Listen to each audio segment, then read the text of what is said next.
கர்த்தர் தாமே ஆஸ்வதிப்பாராக. இந்த நாளிலே கூட கர்த்தர் நமக்கு கொடுக்கப்பட்டதான ஒரு நல்ல ஒரு விடுதலையான ஒரு செய்தி. அது மாத்திரமல்ல, கர்த்தர் நம்முடைய வாழ்க்கையில் என்ன கொடுக்க வேண்டுமோ அதை நிச்சயமாக கொடுக்க வல்லவராக இருக்கிறார். எத்தனை பேர் விசுவாசிக்கிறீங்க? செப்பனியா 3வது அதிகாரம் 15-16 வசனம் வாசிக்கலாம்.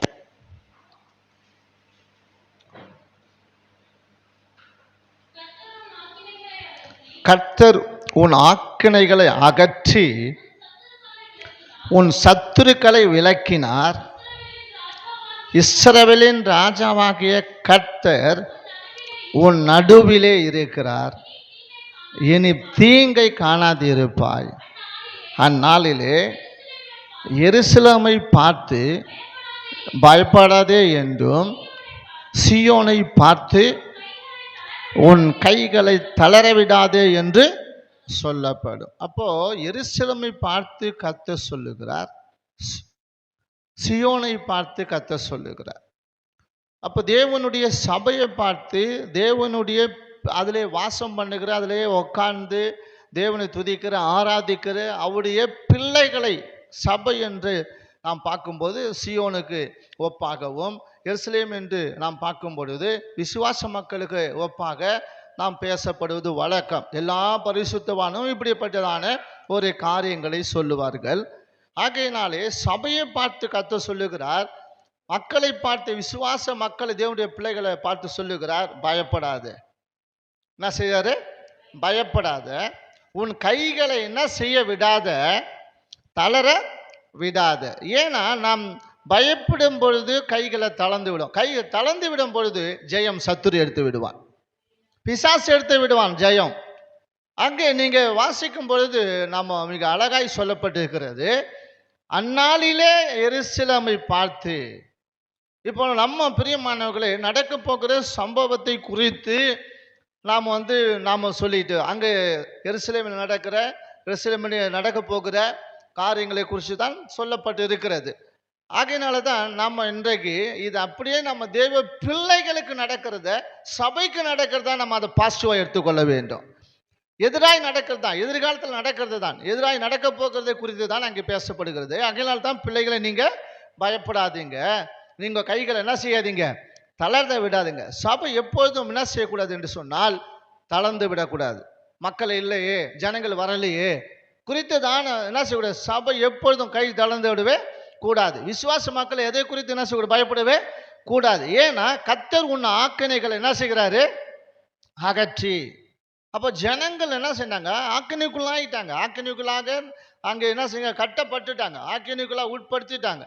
அப்படி உட்படுத்தின ஜனங்களை தான் பார்த்து என்ன செய்யறாரு, காலம் வரும்போது, நேரம் வரும்போது, சூழ்நிலைகள் மாறும் பொழுது இவைகள் எல்லாம் மாறி போகும் அப்படின்னு சொல்லும்போது சொல்றாரு, கர்த்தர் உன் ஆக்கினைகளை அகற்றி உன் சத்துருக்களை என்ன செய்கிறாராம், விலக்கினார்.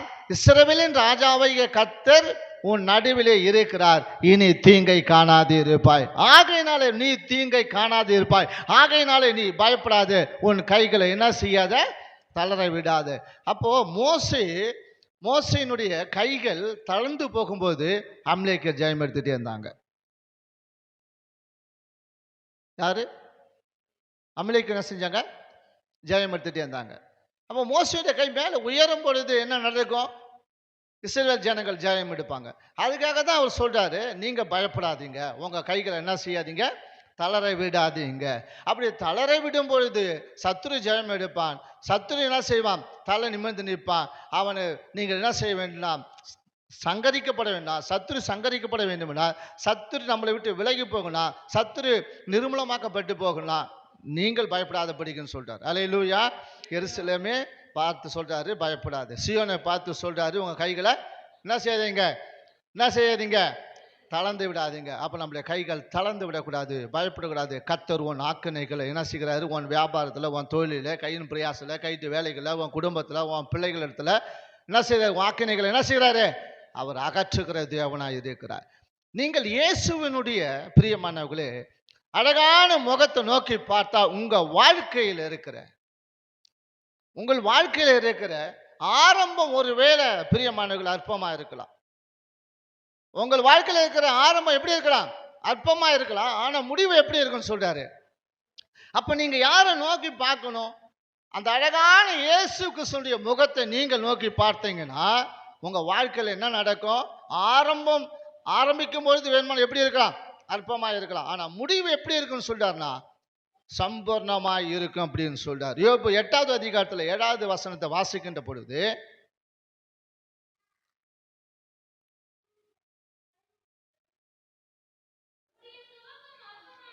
உம்முடைய துவக்கம் எப்படி இருக்குமா? ஆமா, ஆரம்பம் எப்படி இருக்குன்னா சில நேரத்தில் பார்த்தா கொஞ்சம் அப்படியே ஸ்லோவா தான் போகும், கொஞ்சம் தாமதமா இருக்கும். அது அப்படித்தான் காணப்படும். அது ஏதோ கொஞ்சம் தாமதிக்கிற போல அப்படி காணப்படும் அப்படின்னு சொல்றார். அப்போ துவக்கம் எப்படி இருக்குமா? அற்பமா இருக்கு. அப்போ நம்முடைய எண்ணங்கள் எப்படி இருக்கும்? நம்முடைய சிந்தைகள் எப்படி, யோசனைகள், ஐயோ நம்ம இவ்வளோ பெரிய ப்ராஜெக்ட் பண்றோம், ஆனால் போகும் பொழுது இவ்வளோ பெரிய காரியத்துக்கு எதிர்பார்க்குறோம், ஆனால் போகும் பொழுது இப்படி கொஞ்சம் எப்படி இருக்கு, எல்லாம் ஸ்லோவா போயிட்டே இருக்கு அப்படின்னு ஒருவேளை நம்ம யோசிக்கலாம், சிந்திக்கலாம். ஒருவேளை நாம என்ன செய்யலாம்? தவறான முடிவு எடுத்துட்டோமோ, தவறாம காரியம் செய்துட்டோமோ, தவறான இடத்துல உட்காந்துட்டோமோ, தவறான காரியத்தை செய்ய தவறான இடங்கள்ல இருக்கட்டுமோ அப்படின்னு ஒருவேளை நம்ம யோசிக்கலாம், சிந்திக்கலாம். ஆனா கர்த்தருடைய வேதம் என்ன சொல்லுகிறது? அவருடைய வேத வசனம் என்ன சொல்லுகிறது? நமக்கு முடிவு எப்படி இருக்குன்னு சொல்றாரு. ஆமா, முடிவுக்கு தான் பார்க்கணும். அவங்க என்ன சொல்றாங்கன்னா, இது 300 பணமாச்சு, என்னது இதை விற்று என்ன செய்யலாம்?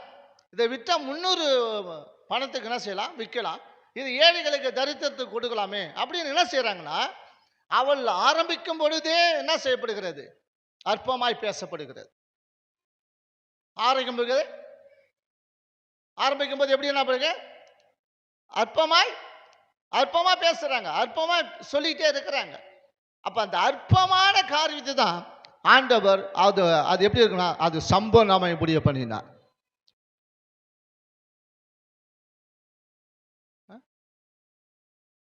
என்ன பண்ணாரு? சம்பூர்ணமா இப்படி பண்ணினார். ஆண்டவர் என்ன சொன்னாரு? இவள் செய்கிற நற்கிரியைகள், உலகம் எங்குலும் என்ன செய்யப்படும்? நான் சொல்றது புரியலையா? புரியுதா? என்ன பண்ணும்? உலகம் முழுவதும் என்ன செய்யும்? ஆமா, எங்கெல்லாம் சுவிசேஷம் அறிவிக்கப்படுது அங்கெல்லாம் யாரை பத்தி பேசப்படும்ட்டாங்க? இவங்க செஞ்ச நற்கிரியைகள் பேசப்படும் அப்படின்ட்டாங்க. அப்போ ஆரம்பிக்கும் பொழுது எப்படி என்னன்னா, அங்க இருக்கிறவங்க எல்லாமே எப்படி இருந்தாங்க? முறுமுறுத்துட்டே இருந்தாங்க. அதான் சொல்றாரு, அப்பா நீ என்ன கூட்ட நல்லதுதான், ஏதோ ஒரு உபகாரம் செய்யணும்னு என்ன செஞ்ச? நீ செய்யற, ஏதோ எனக்காக ஒரு உபகாரம் செய்யணும், ஏதோ ஆகாரம் கொடுக்கணும் கூப்பிட்ட. ஆனா நீ எனக்கு எந்த ஒரு நற்கிரியை என்ன செய்யல. ஆனா நீ நன்மையை பெற்ற, நீ ஆசுவத்தை பெற்ற, நீ நன்மையை பெற்ற, ஆசுவத்தை பெற்ற, நீ நல்ல சுகம் பெற்ற, நல்ல ஒரு விடுதலை பெற்ற. ஆனா உன் வீட்டுக்கு வந்த நேரம் முதல்ல இந்த நேரம் வரையில என்ன செய்யல?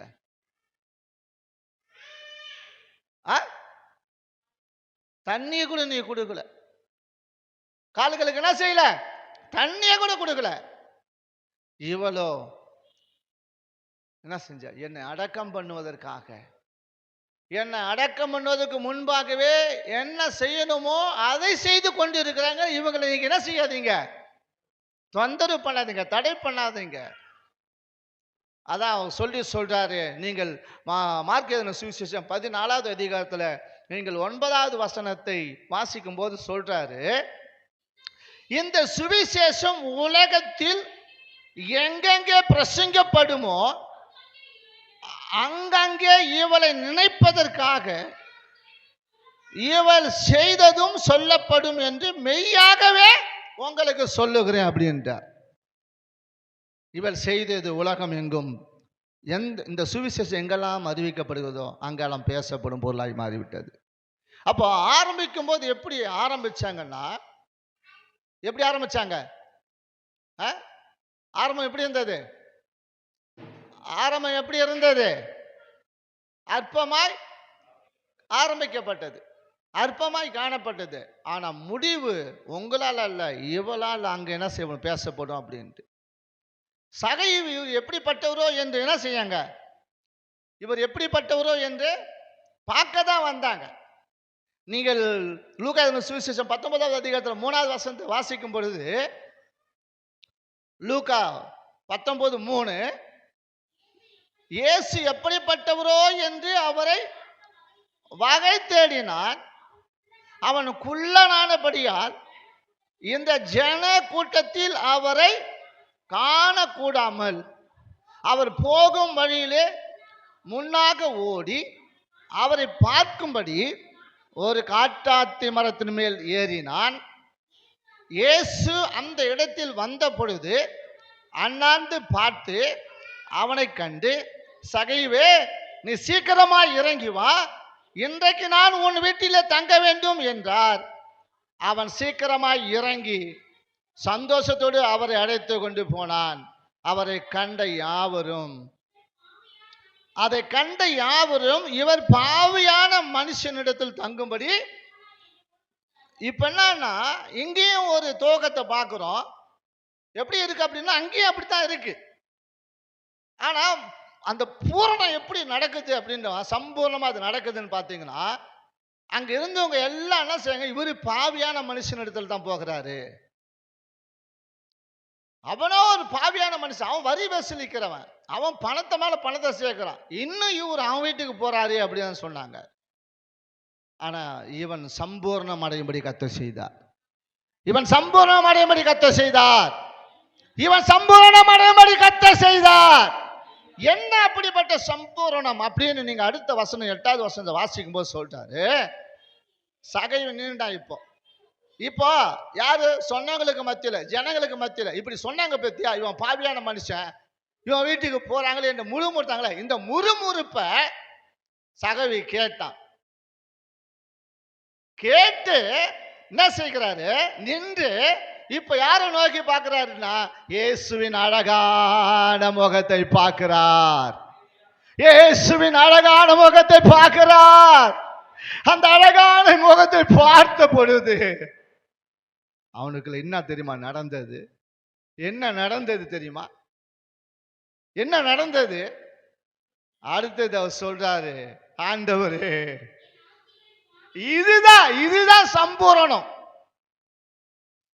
இதுதான் கிரிய நடக்கணும். தேவ பிள்ளைகளிடத்துல ஏன் கிரிய நடக்கல அப்படின்னு சொன்னா, வேதத்தை எப்படி வாசிக்கிறார்கள் கேட்கிறார்கள் என்று சொன்னால், ஏதோ கேட்கிறோம், ஏதோ ஆமா நமக்கு தெரியாததா, நாம படிக்காததா, நாம கற்றுக்கொள்ளாததா அப்படின்னு தான் இருக்கிறாங்களே தவிர, இயேசு சொன்ன வார்த்தையை கேட்க இன்றைக்கு மக்களுக்கு என்ன இல்லை, மனம் இல்லை.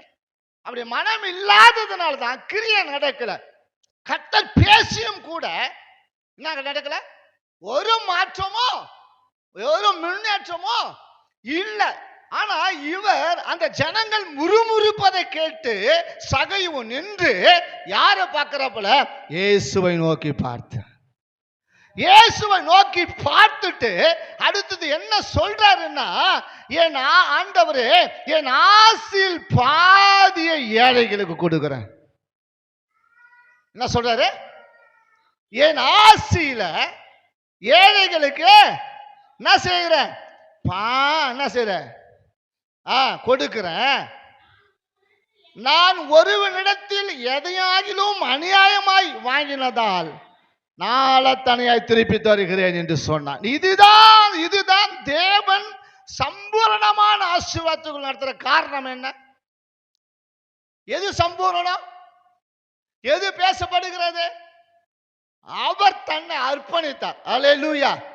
கர்த்தருடைய அந்த அழகான முகத்தை பார்த்த பொழுது, அந்த அழகான முகத்தை இவர் கண்ட பொழுது இவருக்குள்ள மாற்றம் ஏற்பட்டது, இவருக்குள்ள கிரியை நடந்தது. இவர் அடுத்தது என்ன சொல்லுகிறார் என்றால், ஆண்டவரே, என்னுடைய ஆசையில பாதியை நான் என்ன செய்றேன், ஏழைகளுக்கு கொடுத்துறேன். ஆனா இவன் அநியாயமா வாங்கினான் தான், வட்டி வாங்குறது அநியாய வட்டி தான். ஆனா இவன் சொல்றான், நான் அநியாயமாய் வாங்கினது உண்டானால் நான் என்ன செய்றேன் அப்பா. அவர் இயேசுவை பார்த்த பொழுது, இயேசுவின் அந்த அழகான முகத்தை பார்த்த பொழுது இவன் மனம் மாறினான், இவன் மனம் திரும்பினான், தன்னை அர்ப்பணித்தான், தன்னை ஆண்டவருக்கு என்ன செய்ய முழுமையாய் அர்ப்பணித்தான், விட்டு கொடுத்தான். அங்கதான் கர்த்தர் கிரியை நடத்த ஆரம்பித்தார். தேவனுடைய பிள்ளைகளே, நீ ஆசீர்வதிக்கப்படணும்னா துவக்கம் ஆரம்பம் ஒருவேளை அற்பமாய் காணப்பட்டு இருக்கலாம், முடிவு உனக்கு சம்பூர்ணமாய் இருக்க வேண்டும் என்று சொன்னார். கர்த்தருடைய வார்த்தைக்கு செவி கொடு. கர்த்தருடைய அழகான முகத்தை பாருங்க. அந்த அழகான முகத்தை பார்க்க பார்க்க பார்க்க கர்த்தர் உங்களுக்குள்ள என்ன செய்வாரு? அதான் 5:5 ரோமர் 5:5 என்ன சொல்லப்பட்டு இருக்கிறது? அந்த ஆவி நமக்குள்ள ஊற்றப்பட்டு இருக்குமானால், அந்த அபிஷேகம் நமக்குள்ள ஊற்றப்பட்டு இருக்குமானால், கர்த்தர் பிரியமானவர்களே, மேலும் நமக்கு அருளப்பட்ட பரிசுத்த ஆவியினாலே தேவ அன்பு நம்முடைய இருதயங்களை ஊற்றப்பட்டு இருக்கிறபடியால் அந்த நம்பிக்கை நம்மளை வெட்கப்படுத்தாது. கரங்களை தட்டி மையப்படுத்தலாமா? அந்த நம்பிக்கை நம்மளை என்ன செய்யாது?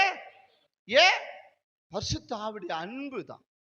அந்த அன்பு நம்முடைய இருதயத்தில் ஊற்றப்பட்டு இருக்கிறபடினாலே, அந்த மெய்யான பரிசுத்த ஆவியான அன்பு நம்முடைய இருதயத்தில் ஊற்றப்பட்டு இருக்கிறபடினாலே, அந்த அன்பு நம்மளை என்ன செய்யாது? ஒரு நாளும் வெட்கப்படுத்த விட. நீ கெட்டு போக மாட்ட, நீ அழிஞ்சு போக மாட்ட, நீ ஒண்ணுமில்லாத நிலையில, தரித்திரமான நிலையில கர்த்தர் உன்னை போக விட மாட்டார். ஏன் தெரியுமா? அந்த அன்பு நமக்கு அருளப்பட்ட பரிசுத்த ஆவியானுடைய என்னது? தேவ அன்பு நம்முடைய இருதயத்தில் ஊற்றப்பட்டிருக்கிறார். ஒரு நாளும் நீங்கள் வெட்கப்பட்டு போக மாட்டீர்கள். அப்ப ஆரம்பம் எப்படி இருக்கலாம்? அற்பமா. அப்ப நீ உன் வாழ்க்கையில, உன் வாழ்வில நீ வெற்றி அடைய வேண்டுமா? உன் வாழ்வில நீ ஜெயம் அடைய வேண்டுமா? நீ உன் வாழ்வில எல்லாவற்றையும் சுதந்திரத்துக் கொள்ள அந்த அழகான முகத்தை நீ போக்கும் பொழுது, ஆரம்பம் எப்படிப்பட்டதா இருந்தாலும் அவ உங்களை சம்பூரணமாய் ஆஸ்வதிப்பார். அவ சம்பூரணமாய் கொடுப்பார். அவன் நேர்மையானவனாய் இருந்தான். யெசூரன் என்று சொல்லப்பட்டு இருக்கிறது. யெசூரனை போல ஒரு தேவன் இல்லை என்று சொல்லுகிறார். யாரை போல? யெசூரனை போல. யெசூரன் என்று சொன்னால் பிரியமானவர்களே, அவன் நேர்மையானவன் என்று சொல்லப்பட்டது. நான் யெசூரன் என்று நான் கூகுளில் போட்டு பார்த்தேன், இவன் யாரா இருக்கலாம் அப்படின்னு பார்த்தா, அதுல சொல்லப்பட்டிருக்கிறது அவன் நேர்மையானவன் என்று சொல்லப்பட்டிருக்கு. எப்படிப்பட்டவனா? அப்போ யெசூரன் என்று சொல்லும் பொழுது நேர்மையானவன். அப்போ அவனை கர்த்தர் யெசூரனாய் மாற்றும் பொழுது அவன் அப்பொழுதுதான் அவன் யார மாறினான்? நேர்மையான மாறினான். இவன் கர்த்தர் தேவனுக்கு பிரியமானவனாய் மாறினான். இவன் முன்னேற்றம் பெற்றவனாய் இருந்தான். இவன் மேன்மை பெற்றவனாய் இருந்தான். இவன் மகிழ்ச்சி பெற்றவனாய் இருந்தான். அல்லேலூயா. அப்ப இவனுடைய 5 கேரக்டர் காணப்பட்டது. 1 நேர்மை, 2வது மகிழ்ச்சி, 3வது மேன்மை, 4வது முன்னேற்றம், 5வது தேவனுக்கு இவன் பிரியமானவனாய் காணப்பட்டான். உபவாகமம் 33வது அதிகாரத்துல 6-7 வசனத்தை தான் இங்க சொல்லப்பட்டிருக்கிறது. யெசூரன் தேவனை போல, யெசூரனுடைய தேவனை போல உலகத்துல யாருமே இல்லை. அவன் யெசூரன் என்று சொன்னால் அதான் சம்பூரணம், பூரணமானவன் என்று சொல்லப்படும். அடுத்தது நேர்மையான என்று சொன்னால் பூரணமானவன். அவன் பூரணப்பட்ட பிறகுதான் அவனுடைய புகழ்ச்சி எங்கும் பேசப்பட்டது. இந்த உலகம் எங்கிலும் அந்த யெசூரனை பற்றி பேசுகிற காரணம், அந்த இஸ்ரவேலை பற்றி பேசுகிற காரணம், அந்த யாக்கோபை பற்றி பேசுகிற காரணம் என்னவென்று சொன்னால், அதற்கு முன்பாக அவன் எப்படிப்பட்டவனாய் இருந்தான்? எத்தனாய் இருந்தான்? ஏமாற்றுக்காரனாய் இருந்தான். எல்லாரும் ஏமாத்தினான். எல்லாருக்கும் எத்தனாய் மாறி போனான். எல்லாத்தையும் இவன் என்னது அப்படியே என்னது திருடி திருடி திருடி களவாளி அப்படியே இவன் என்ன செஞ்சான்? தன்னை மேன்மைப்படுத்திக்கிட்டே வந்தான். ஆனா கர்த்தர் ஒரு இடத்தை அவனை பிடித்தார். அந்த இடத்தை பிடித்த பொழுதுதான் அவனை யெசூரன் என்று மாற்றினார். அல்லேலூயா. அவனை யெசூரனாய் மாற்றினார். வாசிக்கலாம். உபாகம் 33:26-27. யெசூரனுடைய தேவனை போல் ஒருவரும் இல்லை, அவர் உனக்கு சகாயமாய் வானங்களின் மேல் தமது மாட்சிமையோடு ஆகாய மண்டலங்களின் மேல் ஏறி வருகிறார். அனாதை தேவனே உனக்கு அடைக்கலம், அவருடைய நித்திய புயங்கள் உனக்கு ஆதாரம். அவர் உனக்கு முன்னின்று சத்துருக்களை துரத்தி அவர்களை அழித்து போடு என்று கட்டளையிடுவார். அழிச்சு போடணும் சத்துருக்களை. சத்துருக்கள் செய்யணும், அழிச்சு போடணும். அவருக்கு கொடுத்த வாக்கு. அப்போ அவரே நித்திய புயம், அவரே அடக்கலமா இருந்தபடினாலே சத்துருக்களை அவர் என்ன சொல்றாரு? முன்னிருந்து துரத்தி, அவர் உன் சத்துருக்களை முன்னிருந்து துரத்துவார். கர்த்தரே சத்துருக்களை துரத்துவார். அவர் அவைகளை எல்லாம் செய்ய சொல்றாரு, நீ அழிச்சு போடுப்பா. அப்ப சத்துருக்களை நம்முடைய ஆசீர்வாதத்துக்கு, நம்முடைய சமாதானத்துக்கு, நம்முடைய மேன்மைக்கு, நம்முடைய நேர்மைக்கு, நம்முடைய மகிழ்ச்சிக்கு, அவருக்கு பிரியமான பிள்ளைகளா இல்லாதபடிக்கு சத்துரு கொண்டு வருகிற ஏவுகணைகளுக்கு, தாக்குதலுக்கு நாம் அணுகுண்டை போல ஸ்தோத்திரத்தை நாம் போடுகளாய் காணப்பட வேண்டும். அணுகுண்டை போல ஸ்தோத்திரத்தை நம்ம போட போட போட சத்துரு நம்மளை விட்டு விலகி போய்கொண்டே இருப்பான். அதுதான் சொல்றாரு, யெசூரனுடைய தேவனை போல் ஒருவரும் இல்லை. அவர் உனக்கு சகாயமா எங்கிருந்து வருவாராம்? வானத்தின் மேலும் தமது மாட்சிமையோடு ஆகாய மண்டலங்கள் மேல் ஏறி வந்து சத்துருவை என்ன செய்வாரா? விழ பண்ணுவார். அப்படி விழ பண்ணும் பொழுதுதான் அவனை விடவே இல்லை, ஆசீர்வச்சிட்டே இருக்கிறார். அப்ப யெசூரன் என்று சொல்லும் பொழுது அவன் பூரணம் உள்ளவனும் அவன் நேர்மையானவனும் இருந்தபடினால அவனை மீண்டும் மீண்டும் மீண்டும் கர்த்தர் ஆசீர்வச்சிக்கிட்டே இருந்தார். நீங்கள் ஏசாயா எழுதின தீர்க்கதரிசன புத்தகம் 44வது அதிகாரம் 2-3 வசனம் சொல்லும் போது சொல்றாரு, ஏசாயா 44ல் 2-3வது வசனமோ, உன்னை உண்டாக்கினவரும் தாயின் கற்பத்திலே உன்னை உருவாக்கினவரும் உனக்கு துணை செய்கிறவருமாகிய கர்த்தர் சொல்லுகிறதாவது, என் தாசனாகிய யாக்கோபே, நான் தெரிஞ்சு கொண்ட யெசூரனே பயப்படாது. என்ன சொல்றாரு? என் தாசனாகிய யாக்கோபே, நான் தெரிந்து கொண்ட யெசூரனே பயப்படாதப்பா. உன் சந்ததி மேல, உன் சந்தானத்தின் மேல ஆசீர்வாதத்தை என்ன செஞ்சுட்டே இருப்பேன்? ஊற்றிக்கிட்டே இருப்பேன்பா. என் ஆவியை ஊற்றிக்கிட்டே இருப்பேன். சத்துரு புறையோடி போகாதபடி, சத்துரு உட்புகந்து உன்னுடைய எல்லா ஆசீர்வாதத்தையும் கெடுத்து விடாதபடி, அழிச்சு விடாதபடிக்கு நான் எப்போதும் உன் மேல என்ன செஞ்சே இருப்பேன்? என் ஆவியை என்ன செய்வேன்றாரு? ஊற்றுவோம்பா. உன் பிள்ளைகள் மேல, உன் சந்ததி மேல, உன் சந்தானத்தின் மேல என் ஆவியை ஊற்றுவேன். என் ஆசீர்வாதத்தை என்ன செய்வேன்றாரு? ஊற்றுவேன். தாகமுள்ள மேல் தண்ணீரையும் ஊற்றுவேன்.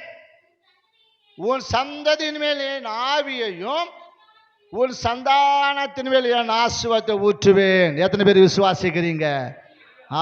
அதுதான் யாக்கோப்பு பெற்றுக்கொண்ட ஆசீர்வாதம். ஏன்னா அவன் பூரணப்பட்ட பிறகு கர்த்தர் இன்னும் அவனை அதிகமா ஆசீர்வதிச்சுட்டே இருந்தார். அவன் ஏமாத்துக்காரனாய் இருக்கிற வரையில அவனுடைய மாம்சத்துக்கு, அவனுடைய ஆவிக்கு எதெல்லாம் புலம்படுகிறதோ அதுதான் செய்து கொண்டிருந்தான். கர்த்தர் அவனை ஒரு இடத்தை பிடித்து அவனுடைய பலத்தெல்லாம் முதலாவது குறைக்க பண்ணுகிறார். அவனுடைய பலத்தெல்லாம் என்ன செய்றாரு? குறைக்க பண்ணுகிறார். குறைச்ச பிறகுதான் கர்த்தரை அவன் பார்க்க ஆரம்பித்தான். யெசூரனுடைய தேவனை பார்க்க ஆரம்பித்தான். அவன் யெசூரனாய் மாறி போனான். அப்ப அந்த யெசூரனுடைய தேவனை போல உலகத்தில் யாரும் இல்லை என்று சொல்ற அளவுக்கு கர்த்தர் அவர் என்ன செஞ்சாரு? நீ எவ்வளோ பெரிய எங்க இருக்கலாம்? வறண்ட நிலத்திலும் ஆறுகளிலும் நீங்க எங்க வேணுமாலும் உட்காந்து இருந்தாலும் பரவாயில்ல, அதெல்லாம் உனக்கு எப்படி மாற்றிடுவேன்னு சொல்றாருன்னா, ஆஸ்வாதமாய் மாற்றிடுவேன் என்றார். ஆபகுக்கு 3வது அதிகாரத்தில் 2வது வசனத்தை வாசிக்கும் பொழுது ஏன் சொன்னா, இன்றைக்கு இதை கேட்டுக்கொண்டு இருக்க தேவனுடைய பிள்ளைகளே, உன் வாழ்க்கையில தேவன் இன்றைக்கு நினைக்கிறவராய் இருக்கிறார். இன்றைக்கு உன்னை நினைக்கிற தேவனாய் இருக்கிறார். ஆபகுக்கு 3வது அதிகாரம் 2வது வசனம், கர்த்தாவே நீ வெளிப்படுத்தினதை நான் கேட்டேன்றார். என்ன சொல்றாரு? ஆபகுக்கு சொல்றாரு, கர்த்தாவே நீர் வெளிப்படுத்தினதை நான் கேட்டேன். அப்ப கர்த்தருடைய வார்த்தை நமக்கு சொல்லும் போது நமக்கு என்ன உண்டாகணும்? ஒரு நடுக்கம் இருக்கணும், ஒரு பயம் இருக்கணும். அப்படி பயத்தோடு நடுக்கத்தோடு காணப்படுகிற கர்த்தருடைய சன்னிதானத்திலே, கர்த்தருடைய சமூகத்திலே காணப்படுகிற பிள்ளைகளை கர்த்தர் எப்படி மாற்றுவாரா? கர்த்தாவே நடுவிலே உம்முடைய கிரியையை உயிர்ப்பியும், வருஷங்களின் நடுவிலே அது விளங்க பண்ணும்.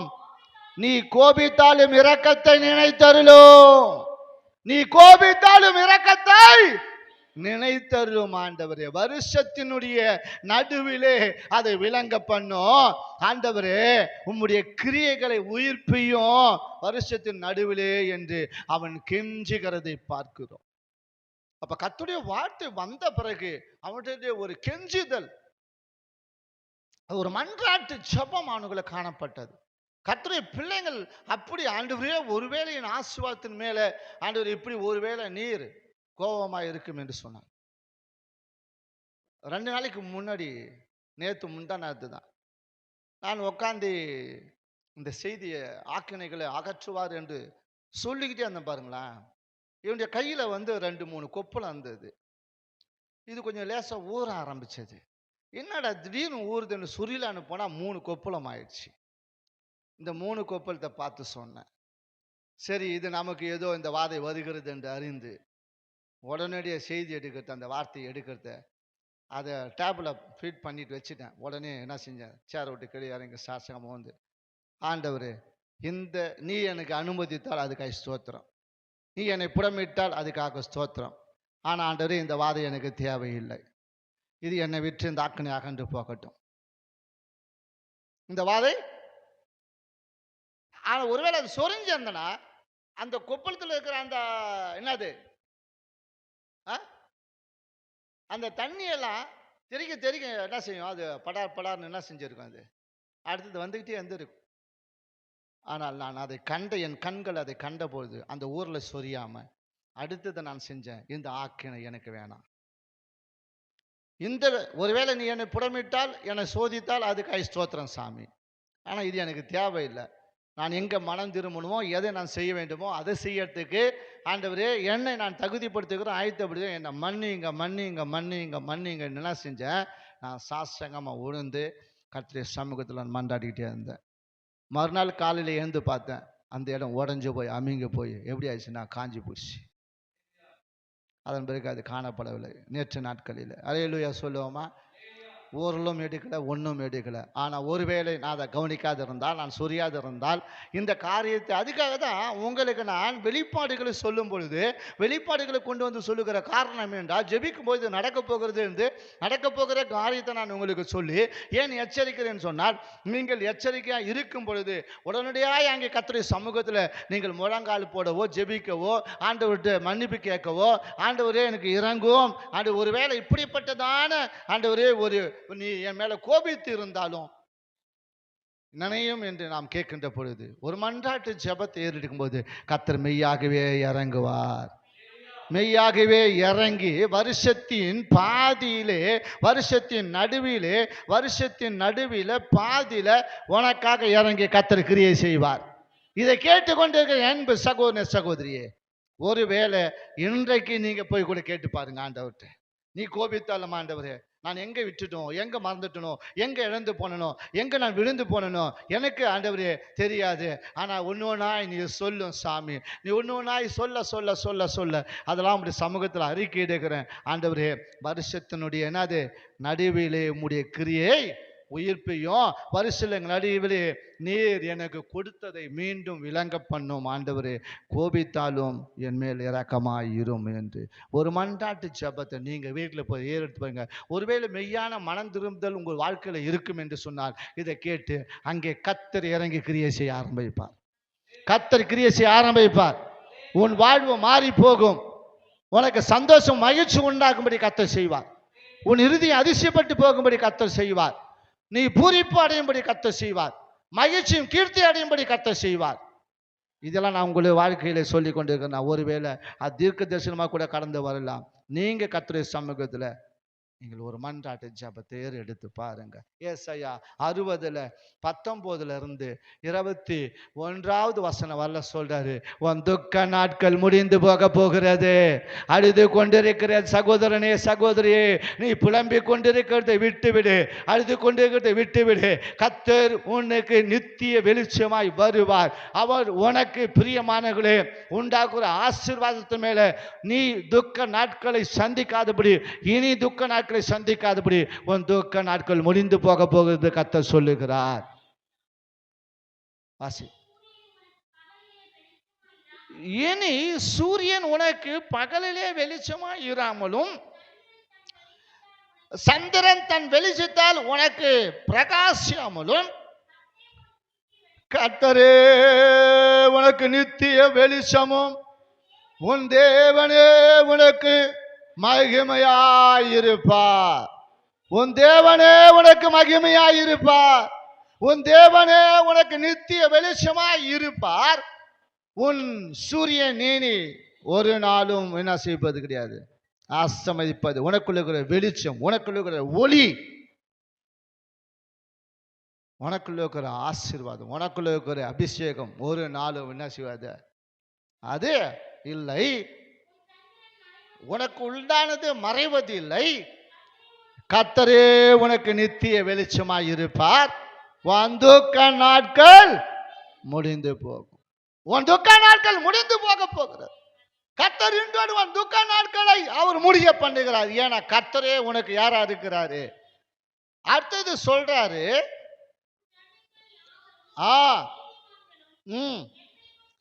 உன் ஜனங்கள் யாவரும் நீதிமான்களும் என்றைக்கும் பூமியை சுதந்தரிக்கும் குடிகளும் நான் நட்ட கிளைகளும் நான் மகிமைப்படும்படி. கரங்களை தட்டி மகிமைப்படுத்தலாமா? நீங்கள் அவர் கரத்தின் கிரியைகளாய் இருக்கிறீர்கள். நீங்கள் அவருடைய கரத்தின் கிரியைகளை ஸ்தோத்திரம் பண்ணுவோம். ஆண்டவரே, நான் உம்முடைய கரத்தின் கிரியைகளாக இருக்கிறேன். ஸ்தோத்திரம் ஸ்தோத்திரம் ஸ்தோத்திரம். என் துக்க நாட்கள் முடிய போகிறதுக்காக ஸ்தோத்திரம் ஸ்தோத்திரம். நீரே நித்திய வெளிச்சமாக இருக்கிறதுக்காக அந்த தேவனே உம்முடைய மகிமையை, உம்முடைய ஆசீர்வாதத்தை காணும்படிக்கு என் துக்க நாட்கள் முடிந்து போகிறதுக்காக, ஆண்டவரே என் துக்க நாட்கள் முடிந்து போகிறதுக்காக, நீரே நித்திய வெளிச்சமாக இருக்கிறதுக்காக என் நான் மகிமைப்படும்படி என் கரங்களின் கிரியைகளாய் இருக்கிறீர்கள் என்று சொன்னீரே ஆண்டவரே. ரபாலா சந்தா ராகா தாலா ராகா தாலா ரபா ஓ ரபாலா சோத்ரம் சோத்ரம். ஆண்டவரே உம்முடைய கரத்தின் கிரியைகளாய் எங்களை மாற்றும் ஆண்டவரே. எங்கள் துக்க நாட்கள் முடிந்து போவதாக. நீரே நித்திய வெளிச்சமாய் இருப்பீராக. ராதாலா ரபா பா பா பா தாலா. ஆமென். கர்த்தர் அப்படியாய் மாற்றத்துக்காக. கர்த்தர் உங்களை ஒரு நாள் வெட்டி போட தேவன் அல்ல பிரியமான. கர்த்தர் வெட்டி போடுவதற்காக அல்ல. கர்த்தர் ஒருவேளை வெட்டி போடுவதற்கு சித்தம் கொண்டாலும் அதுக்கான வேலைக்காரனை கர்த்தர் வைத்திருக்கிறார். அதற்காக அந்த தோட்டக்காரன் அதற்காக பரிந்து பேசுவதை நாம் பார்க்கிறோம். கர்த்தர் உனக்காக பரிந்து பேசுகிறவர். பரிசுத்த ஆவியானவர் உனக்காக பரிந்து பேசுகிறவர். நீங்கள் லூக்கா எழுதின சுவிசேஷம் 13வது அதிகாரத்தில் 6-9 வசனம் வரையில வாசிக்கும் பொழுது அங்கே எஜமானன் வருகிறார். எஜமானன் வந்து அந்த தோட்டக்காரனிடத்திலே அந்த தோட்டத்திலே வந்து பார்க்கிறார், சுத்துகிறார், உலாவுகிறார். எல்லாம் பசுமையாய் இருந்தது, எல்லாம் அழகாய் இருந்தது, எல்லாம் பசுமையாய் இருந்தது. வாசிக்கலாம். சொன்னார், ஒருவன் தன் திராட்சை தோட்டத்தில் அத்தி மரத்தை நட்டிருந்தான். அவன் வந்து அதிலே கனியை தேடின பொழுது ஒன்றும் காணவில்லை.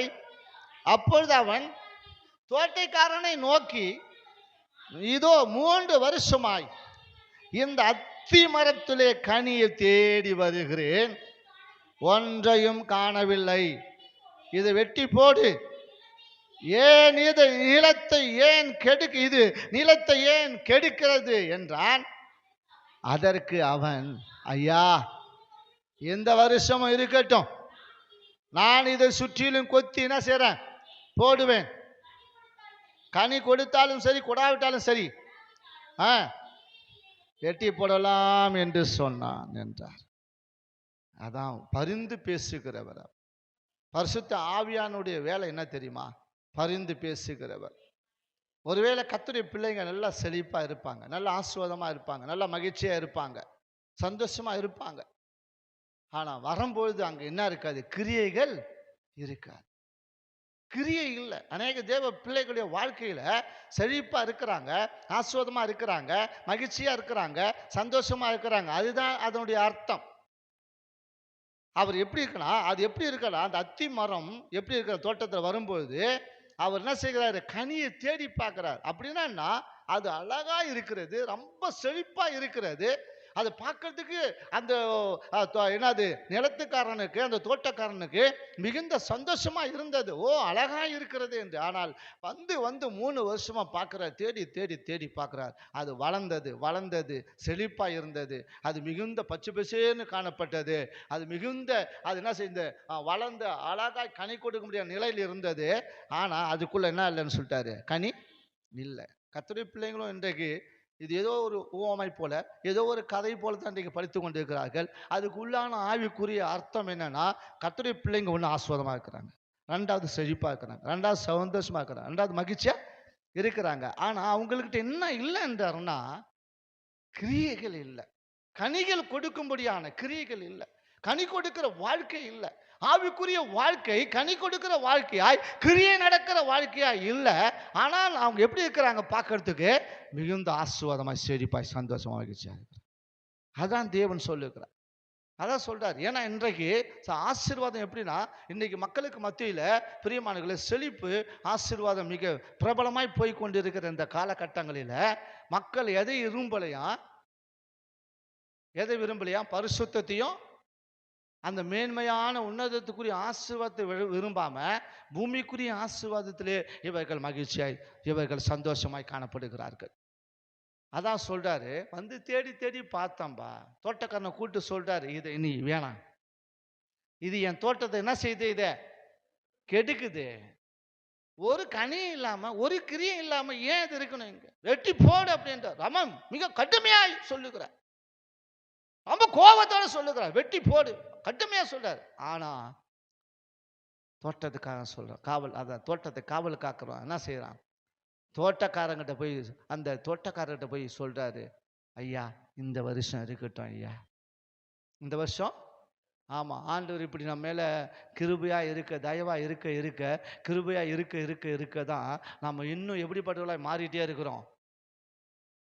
எப்படிப்பட்டவர்களா மாறிட்டே இருக்கிறோம்? செழிப்பா இருந்துன்னு தான் இருக்கிறோம். ஆனா ஒரு மாறுதலும் இல்லை, ஒரு மன மாறுதலும் இல்லை, ஒரு கனி கொடுக்கிற வாழ்க்கை இல்லை. ஆவிக்குரிய வாழ்க்கையில கிரியை நடக்க, அந்த கிரியை இல்லாத ஒரு வாழ்க்கை தேவனுடைய பிள்ளைகள் வாழ்ந்து கொண்டு இருக்கிறார்கள். என் அன்பு சகோதரனே, சகோதரி, நாம் வெட்டி போடப்படுவதற்கு அல்ல, நாம் கனி கொடுப்பதற்காக, நாம் வெட்டி போடுவதற்கு அல்ல, நாம் கிரியை நடப்பிக்கும்படிக்கு கர்த்தர் நம்மளை எதிர்பார்க்கிறார். இன்றைக்கு ஆண்டவர்கிட்ட உங்களை ஒப்பு கொடுத்தீங்கன்னா, கர்த்தர் உங்கள் ஆசீர்வாதத்தை என்ன செய்வார்? வெட்டி எடுக்கிறவர் அல்ல, அவர் கூட்டி கொடுக்கிறவராய் மாறுவார். அவர் கூட்டி கொடுக்கிறவராய் கடந்து வர வேண்டும். ஏசாயா 30:18-19 சொல்றாரு, நீ அழுது கொண்டு இருக்கிற, உன்னை நான் பாக்கியவனாய் மாற்றுவேன் என்றார். இனி நீ என்ன செய்யாதன்னா, நீ என்னாத, அழாத, அழுது கொண்டு இருக்கிற. வாசிக்கலாம், ஏசாயா 30:18-19. இறங்கும்படி கர்த்தர் காத்திருப்பார், உங்கள் மேல் மனதுருகும்படி எழுந்திருப்பார். கர்த்தர் நீதி செய்கிற தேவன், அவருக்கு காத்திருக்கிற அனைவரும் பாக்கியவான்கள். ஹல்லேலூயா, ஹல்லேலூயா, ஹல்லேலூயா. அவர்கள் காத்திருப்பவர்கள் பாக்கியவான். அவர் இறங்குவார். நீங்க கொஞ்சம் உங்களை ஆண்டவர் கரத்துல ஒப்பு கொடுத்து பாருங்க, விட்டு கொடுத்து பாருங்க, அவர் இறங்குவார். அவர் நீதி செய்ய என்ன செய்வாரு? இறங்குவார். அவர் மனதுருகும்படி என்ன செய்வாரு? உங்கள் மேல இறங்குவார். அவர் இறங்கும் பொழுது எப்படின்னா, நீங்கள் பாக்கியவான்களாய், அதுக்கு காத்திருக்கிற பிள்ளைகள் பாக்கியவனாய் மாற்றுவார். அடுத்தது சொல்றாரு, சீயோனை சேர்ந்த ஜனங்கள் எங்க இருப்பாங்க? எப்பொழுதும் அப்படிப்பட்டவங்க வாசமா இருக்கிறவங்க, சீயோனை சேர்ந்த ஜனங்கள் எருசலேமில் எப்பொழுதும் என்ன செய்வாங்க? வாசமா இருப்பாங்க. சில சபைகள்லாம் பார்த்தா எப்போதும் ஜனங்கள் வந்து போயிட்டே இருப்பாங்க, வந்து வருவாங்க, ஜெபம் பண்ணுவாங்க, ஸ்தோத்திரம் பண்ணுவாங்க, போயிட்டே இருப்பாங்க. அந்த இடத்தை தான் சொல்றாரு, இனி நீ ஈராய், உன் கூப்பிடுகிற சத்தத்துக்கு அவர் உருக்கமாய் இறங்கி அதை கேட்டவுடனே அல்லேலூயா. எப்பொழுதுமே சீயோனை சேர்ந்த ஜனங்கள் எருசலேமிலே வாசமாய் இருக்க வேண்டும். எருசலேமை குறித்து நாம் நினைக்க வேண்டும். சபையை குறித்த ஒரு நினைவு நமக்கு இருக்குமானால் நம்ம சபைக்கு போவோம். நம்ம பிரச்சனைக்கு சபைக்கு போனால் ஒரு தீர்வு காணும். கர்த்தருடைய சமூகத்தில் போவோம், கர்த்தருடைய பிரசனத்தை உணர்வோம், கர்த்தரை நம்ம நோக்கி பார்ப்போம். அவர் நம்மோடு கூட எதையாவது ஒரு இம்மி அளவு ரப்போண்டு வெளிச்சம் கொடுப்பார், ஒரு வார்த்தை பேசுவார். அப்படின்று வருகின்ற பொழுது கர்த்தர் நிச்சயமாய் உனக்கு மறு உத்தரவு கொடுப்பார். சங்கீதம் 44:5-6 சொல்லப்பட்டிருக்கிறது.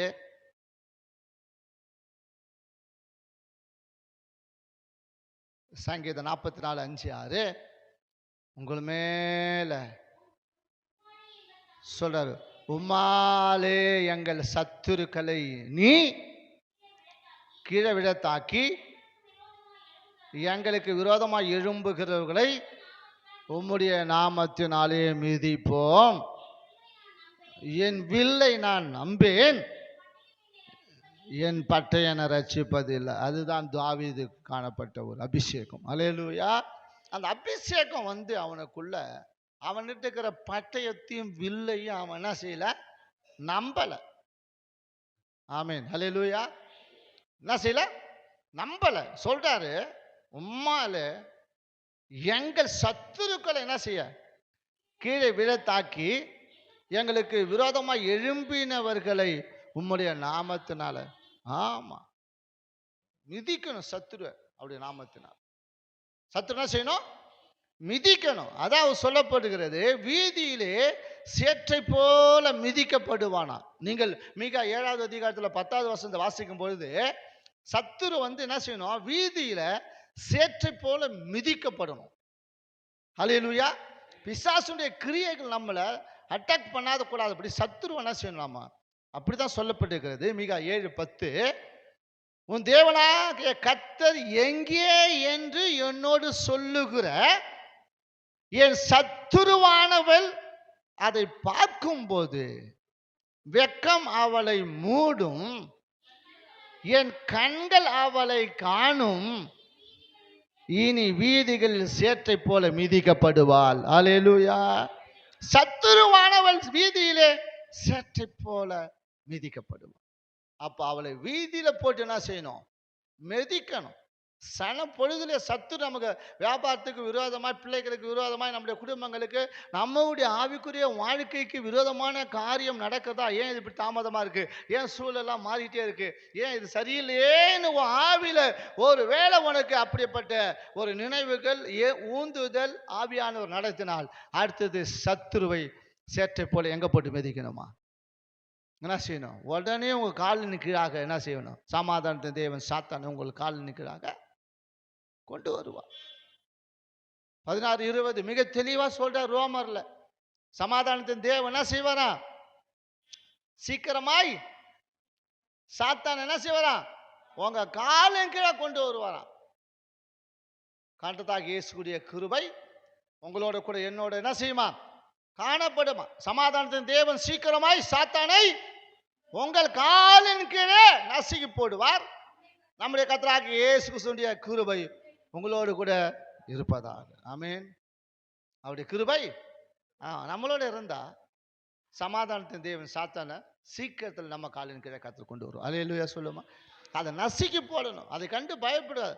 வியாபாரத்துக்கு விரோதமாய் நஷ்டத்தை கொண்டு வருகிற, குறைவை கொண்டு வருகிற, ஆசுவத்தை கெடுக்கிற சத்துரு எங்க கொண்டு வரணும், நம்ம காலின் கீழே என்ன செய்யணும், உன்னை போட்டு சேத்த போல உன்னை நசுக்கி, வீதியில சேற்றை போல நான் உன்னை நசுக்கி போடுகிறேன் என்று அவனுக்கு நீங்க எதிர்த்து நின்று பாருங்க. அல்லேலூயா. அல்லேலூயா. அதான் நாகும் 1வது அதிகாரம், நாகும் 1வது அதிகாரத்தில் 13-15 சொல்ல வர வசனம் சொல்லப்பட்டிருக்கிறது. இனி உன் பேருக்கு வித்து விதைக்கப்படுவதே இல்லையா. அல்லேலூயா.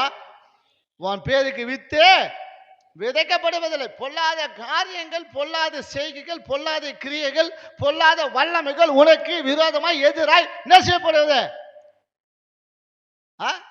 விதைக்கப்படுவதே கிடையாது. நாகும் 1வது அதிகாரம், நாகும் 1வது அதிகாரம் 13-15 வசனம் வரையில, இப்போதும் நான் உன்மேல் இருக்கிற அவன் நுகத்தை முறித்து உன் கட்டுகளை அறுப்பேன். கர்த்தர் உன் கட்டுகளை அறுக்கிறார். சாத்தானுடைய சத்துருடைய வல்லமை உன்மேல் நுகத்தடியிட்டு இருக்கும் என்று சொன்னால், கர்த்தர் உன் நுகத்தை என்ன செய்கிறார், இதோட முறிக்கிறார். என்ன செய்றாரு, முறிக்கிறார். முறித்து யாருடைய நுகத்தை? சத்துருடைய முகத்தை, சாத்தானுடைய உனக்கு நுகத்தை இன்றோட கர்த்தர் முறித்து போடுகிறார். உன் கட்டுகளை இன்றோடு அறுக்கிறார். உன் தடைகள் நீங்கி போகிறது. பொல்லாத வல்லமின் கிரியைகள் அழிக்கப்பட்டு போகிறது. கர்த்தர் கிரியை நடத்தி கொண்டே, கர்த்தர் கிரியை நடத்தி கொண்டே இருக்கிறார்.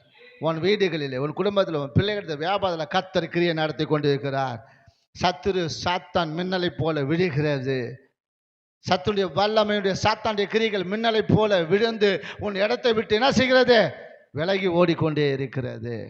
நாகம் அடுத்தது 14வது வசனம்.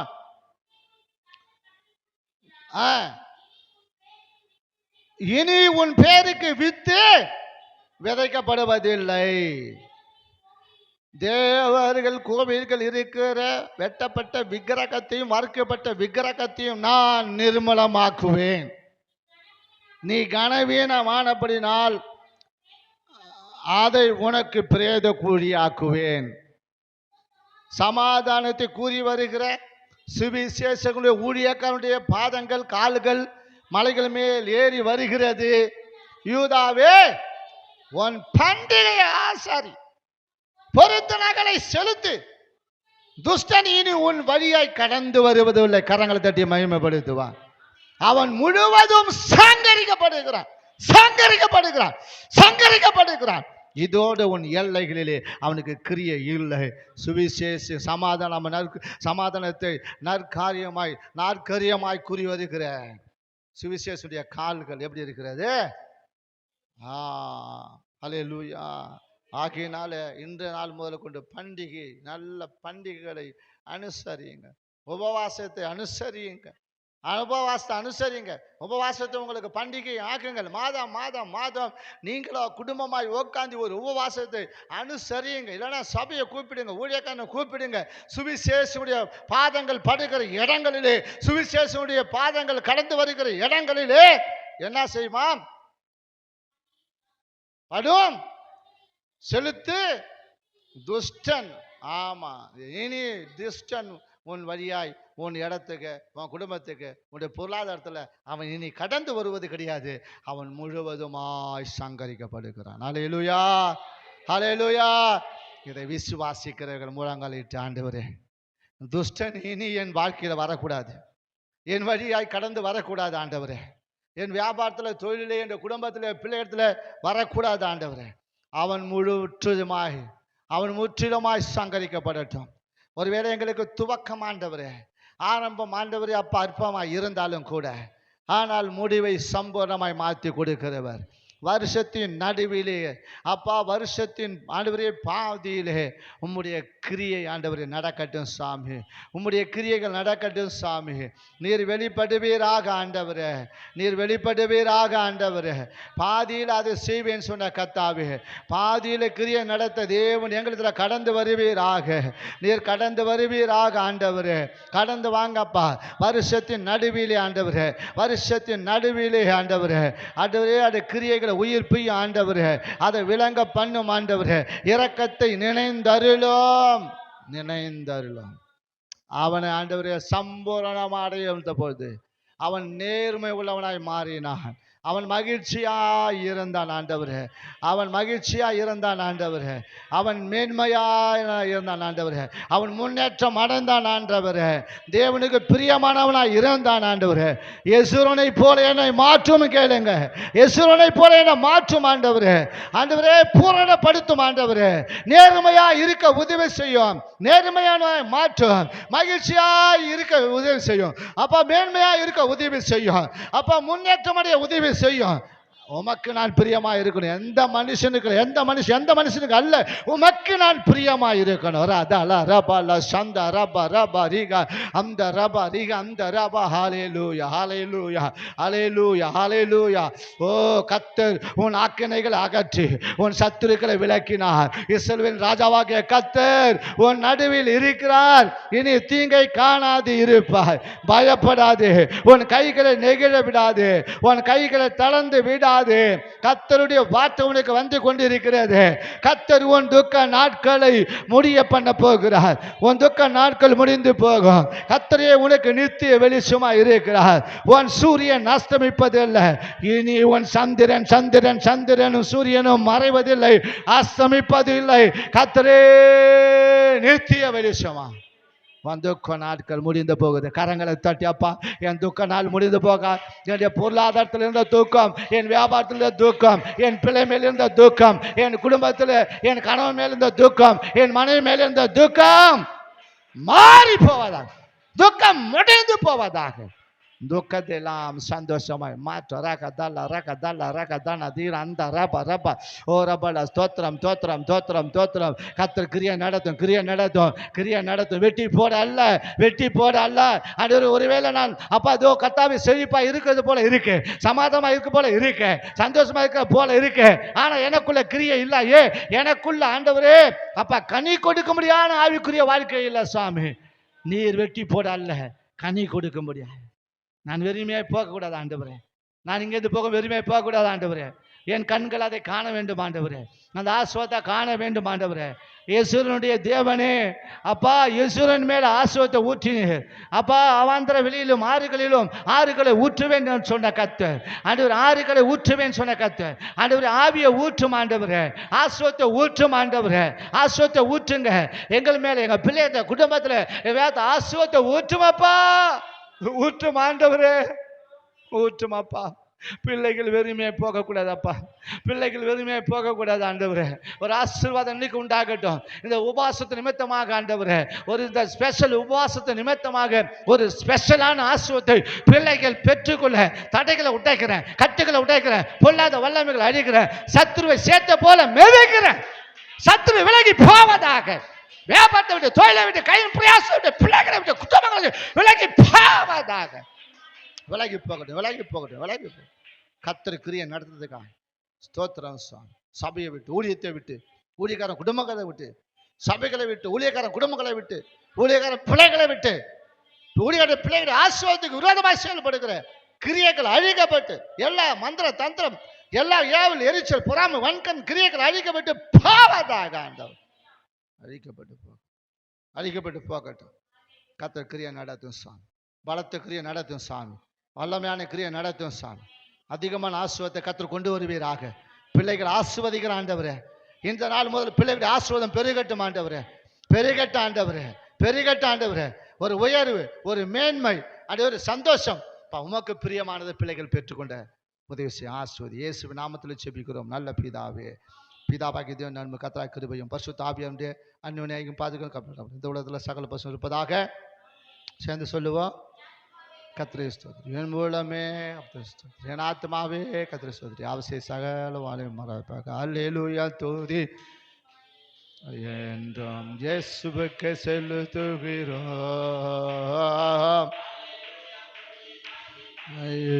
என்றும் இயேசுவுக்கு செலுத்துகிறோம். ஹல்லேலூயா, ஹல்லேலூயா, ஹல்லேலூயா, ஹல்லேலூயா, ஹல்லேலூயா, ஹல்லேலூயா, ஹல்லேலூயா, ஹல்லேலூயா, ஹல்லேலூயா. கர்த்தர் யாரும்